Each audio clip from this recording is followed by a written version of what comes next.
প্রশ্ন করতে চাই, আমরা কি সঠিক দায়িত্বটা পালন করছি কিনা। এই জায়গাটি বোধহয় আমাদেরকে নতুন করে আবার একটু ভাবাচ্ছে এবং এই বিষয়ে আমাদের মনোযোগী হওয়া উচিত, দায়িত্বশীল হওয়া উচিত। এই যে ছেলেরা প্রাণ দিল, এই যে সমস্ত আহত ছেলে মেয়েদের যাদের হাত পা নেই, চোখ নেই, যখন আমরা এগুলো দেখি তখন কিন্তু নিজেদেরকে খুব খারাপ লাগে যে ওদের জন্য কিছু করতে পারছি না।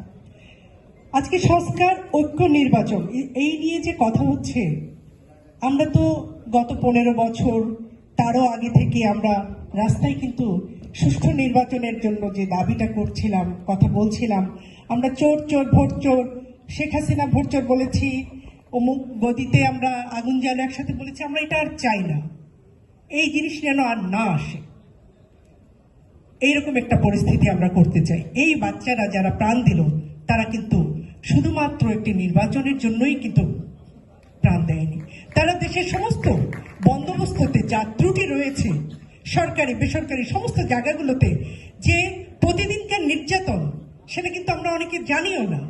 সেই শিকার থেকে যে বৈষম্য তৈরি হয়েছে, যে আঘাতপ্রাপ্ত হয়েছে তারা, সেখান থেকে তাদের আন্দোলনটা একটি জন আন্দোলনে, গণ আন্দোলনে রূপান্তর হয়েছে। সেখান থেকে তাদের যে স্বপ্ন, সেই স্বপ্নর কাছাকাছি যদি আমরা অবস্থান করতে না পারি, আমি আমার কথা বলছি, আমরা যারা রাজনীতি করি, তাহলে আমার মনে হয় রাজনীতিটা আমরা করছি না। এবারের এই বাংলাদেশে, রূপান্তরের বাংলাদেশের রাজনীতিকে নতুন করে ভাবতেই হবে। তাহলে এই যে ছাত্ররা প্রাণ দিল, যে তরুণরা প্রাণ দিল, তাদের আকাঙ্ক্ষিত বাংলাদেশ এবং তার সাথে জনগণের আকাঙ্ক্ষিত বাংলাদেশকে আমরা ছুঁতে পারবো, অন্তত চেষ্টা তো করা যায়। আমি ডক্টর ইউনূসের একটি কথা বলি, উনি বলেছেন আমরা একটি পরিবার, আইন সবার জন্য, ব্যক্তিগতভাবে কোনো ধর্মের জন্য না, কারোর জন্য না, আইন সবার জন্য। যে অন্যায় করবে তার বিরুদ্ধে যাবে, যে ন্যায় করবে তার পক্ষে যাবে। সেই জায়গাটি আমরা তৈরি করতে চাই, সেই সংস্কারটি চাই। আমার ভাই বললেন অর্থনীতি সংস্কার অবশ্যই দরকার। আমাদের এখানে এই যে দেবপ্রিয় ভট্টাচার্য বলে গেলেন, মহাগ্র ভাতা যখন হয় সেটা নিয়ে হই হই হয়, কিন্তু ছোট করে বলি, দুটি বিষয় আমরা আহত হয়েছি। সেটা হলো এই রূপান্তরের গণঅভ্যুত্থানে ছাত্র জনতার প্রাণ দিয়ে 5ই আগস্টের পরে যে বাংলাদেশটি আমাদের হাতে দিল, আমরা সেখানে দুটি বিষয় অন্তত চেয়েছিলাম সাধারণ মানুষের পক্ষ থেকে। আমি বলি, সেটি প্রথমটি হলো দ্রব্যমূল্য নিয়ন্ত্রণ, দ্বিতীয়টি হলো নিরাপত্তা, এবং তার সাথে আরো অনেক বিষয় তো আছেই, এবং দখলবাজ এবং এই ইত্যাদি জিনিস হচ্ছে, হাত বদল হচ্ছে। কেন হবে হাত বদল? আমরা কি শিখলাম না? 17 বছর থেকে 15 বছর থেকে কি আমরা কিছুই শিখবো না? কেন হাত বদল হবে? আমাদের এই যে ছেলেরা প্রাণ দিয়ে যে নতুন চিন্তাটা আমাদের মাঝে দিয়েছে, সেটা কিন্তু সবার জন্য, সবাইকে সেটা ভাবতে হবে। কে ছোট দল, কে বড় দল, কে ছোট কে বড়, সেটা না, ভাবতেই হবে আমাদেরকে। যদি আমরা না ভাবি, তাহলে কিন্তু ওই বাচ্চাদের সাথে আমরা প্রতারণা করলাম।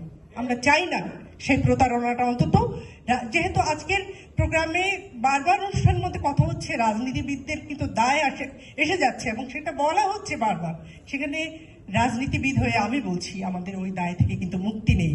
হয় আমাদেরকে একেবারে এই সমস্ত বিষয় মেনে নিয়ে চমৎকারভাবে নিজেদেরকে শুদ্ধ করে নতুন রাজনীতি এবং নতুন রূপান্তরের বাংলাদেশে অবতীর্ণ করতে হবে নিজেকে, আর তা না হলে পুরনো যে জিনিস চলছিল সেটাকে যদি আপনারা আঁকড়ে ধরেন, আমরা আঁকড়ে ধরি, তাহলে এই ছাত্ররা আমাদের সাথে থাকবে না, আমাদের প্রজন্ম আমাদের সাথে থাকবে না।